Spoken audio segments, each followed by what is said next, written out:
علامہ نصیر الدین ابہاری رحمۃ اللہ علیہ ماتن نے یہاں پر یہ فرما دیا کہ وَيَلْزَمُ مِنْ هَذَا إِثْبَاتُ الْحَيُّولَ فِي الْأَجْسَامِ كُلِّهَا،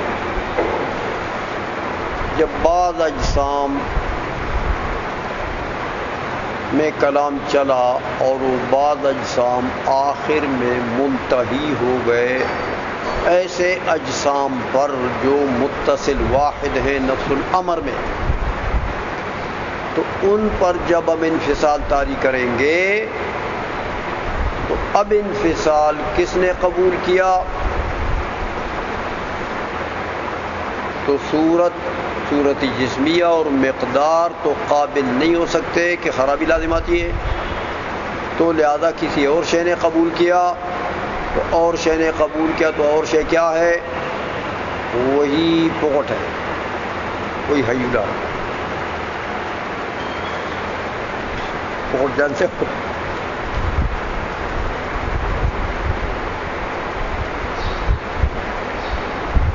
بلوچی زبان میں پوٹ مینڈک ہو کر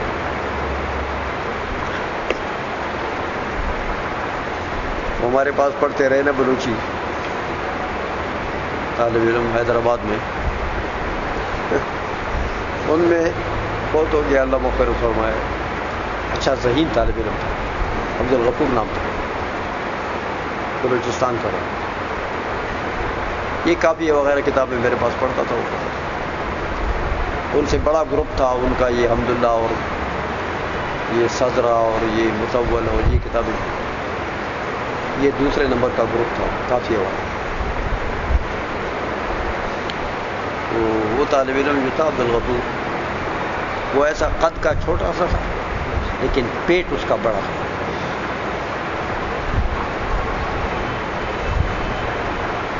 تو وہ بس ہر انسان کی اپنی عادتیں ہوتی ہیں نا۔ مدرسہ دوسری منزل پر تھا، سڑک شارع عام ہے بالکل نیچے، تو مدرسے کے نیچے ایک بندہ بیٹھتا تھا جو اوجڑی پکا کر لا کر بیچتا تھا، یہ نہیں ڈنگروں کی اوجڑی، پکی پکائی اوجڑی جو ہے وہ بیچتا تھا۔ تو وہ عبد الغفور جو تھا اوجڑی کا بڑا شوقین تھا، اوجڑی بہت کھاتا تھا۔ اوپر سے وہ میں جس کمرے میں تھا کھڑکی تھی اس میں نیچے نظر آتا تھا، جب بھی میں اوپر کہیں اٹھتا اور کھڑکی میں دیکھتا تو عبد الغفور بیٹھا اوجڑی کھا رہا نیچے، جب کلاس نہیں ہوتی تھی۔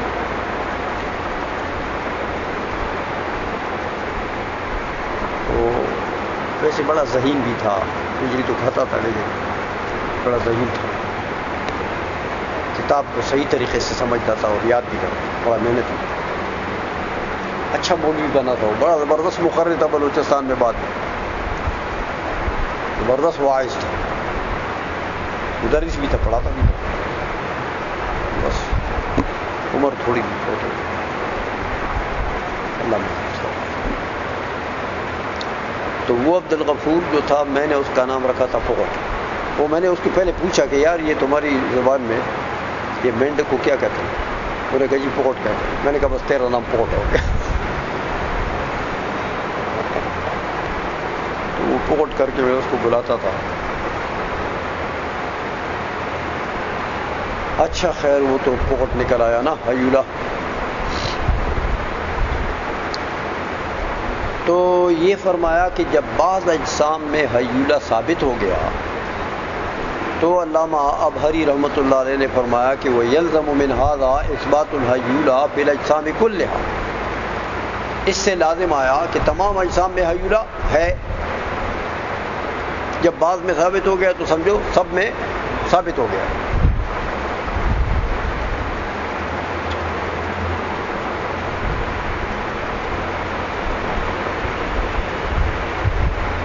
شارح فرماتے ہیں اس عبارت پر اعتراض کرتے ہیں، میبزی رحمہ اللہ تعالیٰ، میر حسین میبزی فرماتے ہیں کہ المناسب الاقتصار علی قوله فذلك الجسم المتصل قابل للانفصال.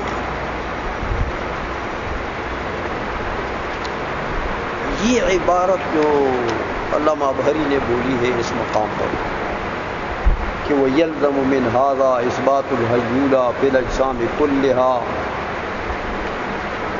اور پھر لأن بھی ساتھ ملا دیا، یہ تو اور زیادہ خرابی کر دی.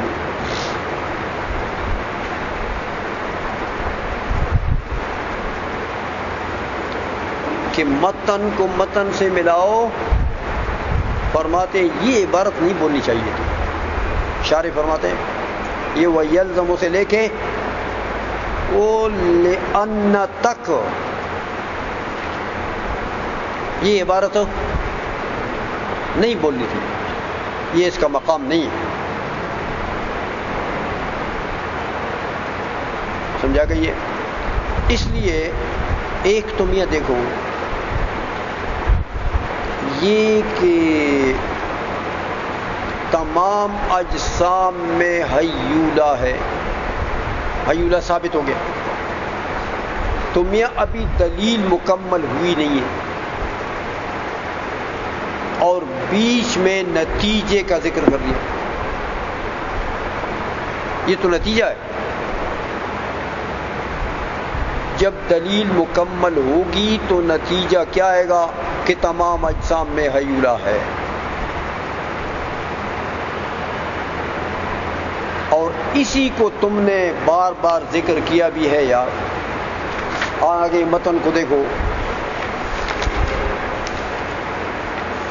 دو جگہ تم نے اسی نتیجے کا ذکر کیا ہے، تو ادھر کیوں ہمارا مغز خراب کرتے ہو، بار بار ذکر کرتے ہو. دیکھو میاں یہ 50 صفحے میں دیکھو متن کو، وَإِذَا ثَبَتَ أَنَّ ذَلِكَ الْجِسْمَ مُرَكَّبٌ مِّنَ الْحَیُّولَ وَالصُّورَةِ يُوجَبُ أَن تَكُونَ الْأَجْسَامُ كُلُّهَا مُرَكَّبَةً مِّنَ الْحَیُّولَ وَالصُّورَةِ. یہاں ذکر ہوا کہ نہیں ہوا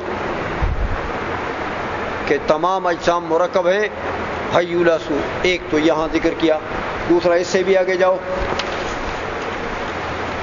اگلے صفحے پر، فَكُلُّ جِسْمٍ مُرَكَّبٌ مِّنَ الْحَیُّولَ وَالصُّورَةِ. متن کو دیکھو، فَكُلُّ جِسْمٍ تو فا تفریعیہ ہے، دلیل یہاں مکمل ہو گئی تو یہ نتیجہ تم نے ذکر کر دیا. تو یار یہ تو نتیجہ ہے دلیل کا، تو تم نے آگے دو جگہ اس کا ذکر کیا بھی ہے، تو یہ دلیل کے بیچ میں کیوں اس کو گھسیٹتے ہو؟ جبکہ دلیل کے دو مقدمات ہیں. اے میاں ایک مقدمہ یہ جیسے پہلے چلا آ رہا ہے کہ بعض اجسام جو قابل انفکاک ہیں، مان لو کہ وہ نفس الامر میں بھی متصل واحد ہیں جیسے حس میں متصل واحد ہے. یہاں سے پہلے اس ایک مقدمے کا ذکر ہوا، ہمیں آ گئی ہے. دوسرا مقدمہ دلیل کیا ہے اے میاں کہ یہی بعض اجسام ان کے اوپر بالفعل انفصال طاری ہوگا، تو پھر پوچھیں گے کہ انفصال کس نے قبول کیا. دوسرا مقدمہ یہ، تو وہ تو یہ آگے آ رہا ہے اے میاں. یہ دیکھو کہ فذالک الجسم، یہ فذالک الجسم المتصل قابل للانفصال، یعنی یسرع علیہ الانفصال بالفعل انفصال اسی جسم پر. کون سی جسم پر؟ وہ جو بعض اجسام متصل واحد ثابت ہو گئے، ہاں اسی جسم پر جب بالفعل انفصال طاری کریں گے تو اب پوچھیں گے کہ فالقابل للانفصال فی الحقیقت اما یکون هو المقدار او الصورة المستلزمة للمقدار او معنی آخر. پھر یہ پوچھیں گے نا، تو یار دو مقدمے تو دلیل کے مکمل ہونے دو. اس کے بعد نتیجے کا ذکر آئے گا، اور بار بار تم نے وہاں 2 مرتبہ کیا بھی ہے. تو دلیل کا ایک مقدمہ پہلے ذکر ہو گیا، تو ایک مقدمہ بھی بعد میں ذکر ہونا ہے کہ یہ بعض اجسام قابل للانفصال ہیں. کیا مطلب؟ یعنی انفصال ان کے اوپر بالفعل طاری ہوگا. تو جب جا کے پھر پوچھیں گے کہ انفصال بالفعل جو طاری ہوا وہ کس نے قبول کیا؟ تو صورت اور مقدار نے تو قبول نہیں کیا، تو پتہ لگا شے آخر ہے. تو شے آخر کیا ہے؟ وہی حیولہ ہے. تو حیولہ تو ثابت ہوگا ان 2 مقدمات کے بعد. تو تم نے بہادری کر کے ایک مقدمے کا ذکر کیا تو اوپر سے نتیجہ ذکر کر دیا، ابھی دوسرا مقدمہ رہتا ہے. میبزی کے اعتراض کو سمجھو. اس لیے فرماتے ہیں کہ یہ ساری عبارت کہ یلزم من ھذا اثبات الحیولہ فی الاجسام کلھا لأن، اے سب کو پھینک دوں گا، یہ اس کا مقام نہیں ہے. بلکہ فذالک الجسم المتصل، ذالک سے لے لو متن، فذالک الجسم المتصل قابل للانفصال، یہ دوسرا مقدمہ. سمجھ میں آ گئی ہے؟ اس لیے فرماتے ہیں علامہ میبزی رحمۃ اللہ علیہ کہ المناسب، اس مقام پر مناسب کیا تھا؟ الاقتصار علی قولہ، کہ اختصار کرتے اس قول پر کہ فذالک الجسم المتصل قابل للانفصال، اس پر اختصار کرتے کہ یہ دلیل کا دوسرا مقدمہ ہے. دلیل کا دوسرا مقدمہ ہے یار. وہ پیچھے تم نے وہ نتیجے کو بیچ میں گھسیڑ دیا، ایک مقدمہ ذکر کیا، نتیجے کو بیچ میں گھسیڑ دیا، تو پھر دوسرے مقدمے کا یہ کیا ترتیب ہے؟ یہ دلیل دینے کی ترتیب ہے. سمجھا گئی ہے؟ اس لیے فرمایا یہ عبارت جو اللہ اسیر الدین ابہری رحمۃ اللہ علیہ کی ہے، یار میں زیادہ تو کچھ نہیں کہہ سکتا، لیکن اتنا کہہ سکتا ہوں کہ نامناسب عبارت ہے. زیادہ بیاد بھی نہیں کرتا ہوں. سمجھائیے کہ نتیجے کو مقدمتین کے درمیان میں ذکر کرنا یہ مناسب ہے. سمجھ آ گئی ہے؟ جبکہ نتیجے کو تم نے 2 مرتبہ بعد میں ذکر کیا بھی ہے. نہیں سمجھے ہو؟ یہ اعتراض کر دیا میر حسین میبزی رحمۃ اللہ علیہ نے ماتن پر. یہ عبارت یہ اس مقام کی عبارت نہیں ہے. سمجھا گئی ہے؟ اچھا، اب آگے جو دوسرا مقدمہ ہے اس کا ذکر کرتے ہیں کہ اس پر اختصار کرنا چاہیے تھا کہ فذالک الجسم المتصل قابل للانفصال، وہی جسم جو متصل واحد ثابت ہوا آخر میں وہ قابل للانفصال. قابل للانفصال کا کیا مطلب؟ یعنی قابل للانفصال بالفعل.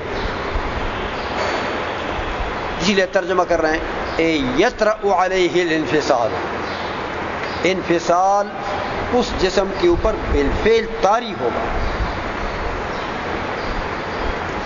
بالفعل طاری ہوگا. تو جب انفصال بالفعل طاری کرو گے، اس کو بالفعل تقسیم کرو گے، تو اب تقسیم تو ہو گیا وہ جسم، اس کے ٹکڑے 2 ہو گئے کہ 4 ہو گئے، جتنے بھی ہو گئے. لیکن اب دیکھنا یہ کہ یہ تقسیم قبول کس چیز نے کی ہے. دیکھو میاں، وہاں ایک تو جسم تعلیمی یعنی مقدار ہے، اس جسم متصل میں ایک مقدار ہے، ایک صورت جسمیہ. ان دونوں نے تو قبول نہیں کیا، کیونکہ وہ دونوں قبول کریں گے تو اجتماع بالفعل لازم آ جائے گا بین الاتصال والانفصال. اے میاں، مقدار یعنی جسم تعلیم ملزوم ہے اور اتصال اس کو لازم ہے. صورت جسمیہ ممتد واحد ہے، اتصال اس کو لازم ہے. تو مقدار کو جسم تعلیمی کو بھی اتصال لازم آ گیا رہا دوسرے پیج میں, اور صورت کو بھی اتصال لازم ہے. اچھا, تو لازم تو ملزوم سے جدا نہیں ہوتا. میں تو اب اگر تم صورت جسمیہ پر یا مقدار کے اوپر تقسیم طاری کرتے ہو اور تم کہتے ہو کہ تقسیم کو قبول کیا کس نے, تو انفصال بالفعل طاری ہو گیا نا, اور اتصال اس کو لازم تھا وہ بھی موجود ہے. صورت جسمیہ کو اتصال, مقدار کو اتصال لازم تھا, تو اتصال لازم تو جدا نہیں ہوتا, تو اتصال بھی موجود ہوگا اور انفصال بھی بالفعل موجود ہو گیا. تو اجتماع آ گیا اتصال و انفصال کا کہ نہیں سمجھے ہو. تو یہ اجتماع تو میاں متنافیین کا لازم آ گیا, تو یہ لازم تو باطل ہے, تو فالملزوم ہو. لہذا پتہ لگا کہ صورت اور مقدار نے انفصال کو قبول نہیں کیا, تو پھر کسی اور شے نے قبول کیا. وہ اور شے کیا ہے, کہتے ہیں وہی پوٹ ہے, وہاں جو نکل آیا, سمجھائی نا, وہی حیولہ. اس طریقے سے دلیل کو ثابت کر رہے ہیں نا, حیولے کو ثابت کر رہے ہیں. سمجھا گئی ہے. اس لیے فرماتے ہیں یطرأ علیہ الانفصال, بالفعل اس کے اوپر طاری ہوگا انفصال. تو فالقابل للانفصال فی الحقیقت, حقیقت میں قابل انفصال اما ان یکون هو المقدار, یعنی الجسم التعلیمیہ, یا تو یہ ہوگا قابل, اب اس صورت یا صورت جسمیہ ہوگا المستلزمۃ للمقدار, کہ صورت جسمیہ اور جسم تعلیمی کے درمیان میں استلزام ہے. صورت جسمیہ ملزوم ہے اور مقدار اس کو لازم ہے. وہ کیسے؟ اے میاں دیکھو, صورت جسمیہ کا تحقق واقعہ میں کیسے ہوگا؟ شکل سے. صورت جسمیہ ویسے تو نظر نہیں آ رہی, تو اس کا تحقق نفس الامر میں کیسے ہوگا؟ شکل کے ضمن میں. تو شکل کس کو کہتے ہیں؟ احاطۃ الحد او الحدود بالشیء, کسی شے کے اوپر حد حدود کا احاطہ. اے میاں یہ آپ کا موبائل ہے, یہ بھی اس کا حد ہے, یہ بھی حد ہے, یہ بھی حد ہے, یہ بھی حد ہے, یہ بھی حد ہے, اور نیچے بھی حد ہے. تو حدود نے اس کے اوپر احاطہ کر دیا, تو شکل بن گئی. یہ حدود اگر اس کے نہ ہوتے تو اس کی یہ شکل ہوتی. تو شکل نام ہے کس کا؟ کسی شے پر ایک حد یا کئی حدود کے احاطے کا نام ہے. تو حد حدود کا احاطہ ہوگا کس پر؟ مقدار پر. یہ جس میں تعلیم ہے یہ مٹپ ہے. حد حدود کا احاطہ ہوگا کس پر؟ مقدار پر. تو میاں مقدار کیا ہے؟ جسم تعلیمی. تو صورت جسمیہ مستلزم جسم تعلیمی کو ہوئی کہ نہیں ہوئی؟ نہیں سمجھے ہو؟ لہذا صورت جسمیہ ملزوم ہے اور جسم تعلیمی مقدار اس کو لازم ہے. تو دونوں کو اتصال لازم ہے, دونوں کو. تو اگر کسی پر بھی طاری کرو انفصال بالفعل, تو انفصال بھی بالفعل موجود ہو گیا اور اتصال بھی موجود ہوگا, کیونکہ صورت جسمیہ پر تم نے تو صورت جسمیہ ملزوم ہے, اتصال اس کو لازم, وہ تو جدا ہوتا نہیں. سمجھا گئی مقدار کو، تو مقدار کو بھی اتصال لازم، تو انفصال اور اتصال دونوں کا اجتماع فی حالت واحدۃ لازم آ گیا کہ نہیں؟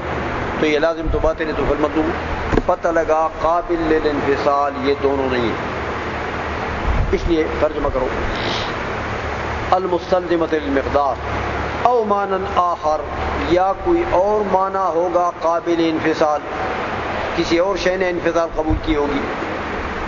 فرماتے ہیں لیسے لا سبیل الی الاول والثانی، پہلے اور دوسرے کی طرف تو راستہ نہیں ہے کہ تقسیم کو قبول کرے کون، صورت جسمیہ یا مقدار، یہ نہیں۔ وَإِلَّا لَازِمَ اجتماع الاتصال والانفصال، اور اگر ان کو کہتے ہو کہ انہوں نے قبول کیا تو لازم آ جائے گا اتصال اور انفصال دونوں کا اجتماع فی حالت واحدۃ، ایک ہی حالت میں۔